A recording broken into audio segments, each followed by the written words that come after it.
Background change झालेला आहे, घाणेरडा पंखा नाही बघावा लागणार आहे. जस्ट अंघोळ झाली आणि आज मी तुम्हाला माझा अनफिल्टर्ड स्किन रुटीन दाखवणार आहे. माझ्या पुण्याच्या घरी मी एक वेगळं स्किन केअर किट ठेवते. Let's see what's here. I have used this less care cleanser. This is one of my most favourite face washes. ह्याच्या आत एक वेगळी ट्यूब आहे, सो असं जेल आणि क्रीम दोन्ही बाहेर येतं. It is so soothing and great for dry skin. छान शाईन आहे ऑलरेडी आणि अजून काही लावलेलं नाहीये. मी इथे येताना फक्त एक गोष्ट माझ्याबरोबर कॅरी केली होती. It's this plum niacinamide Serum. 2 आठवडे ट्राय करते आणि आय एम लव्हिंग इट. मी याच्याबद्दल इतकं ऐकलं होतं. ॲक्ने मार्क्स डेफिनेटली फेड झालेत. हे मागच्या महिन्यात आले होते. Except for this one active pimple, everything else looks great. खूप लाईट वेट आणि hydrating as you can see. हा माझा फर्स्ट लेअर असतो. मध्ये जेव्हा स्किन खराब झाली होती तेव्हा मी फक्त बॅरियर केअरवरती फोकस केलं and then I started adding gentle actives like this. ह्यात 10% नायसिनामाइड आहे आणि इन्ग्रेडियंट लिस्टवरती it's one of the first ingredients which is great आणि हे फ्रेग्रन्स फ्री आहे. हे अब्झॉर्ब झाल्यावरती I am going in with the Pond's gel cream. हे पण भरपूर वापरलंय. विथ द नायसिनामाइड सिरम मी युजली प्लमचंच मॉइश्चरायझर वापरते, सेम रेंज मधलं, सो इट गोज वेल. आता माझ्याकडे हे आहे. दिस इज ऑल्सो रिअली हायड्रेटिंग आणि खूप लाईट आहे. एक छोटासा दिवा झालाय चेहऱ्याचा, इतका शाईन होतोय. ह्याला जरा लाईट फ्रेग्रन्स आहे which I don't really mind but आहे. मी आज घरनंच काम करते, so I am skipping sunscreen, just putting some tint on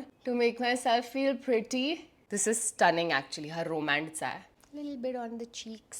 I just do this to feel happy. कुठेही नाही चालली आहे मी. That is it. बाकी आज फुल नो मेकअप डे आहे. तुम्हाला कशाचेही लिंक्स हवे असतील तर मला खाली सांगा, मी पाठवते.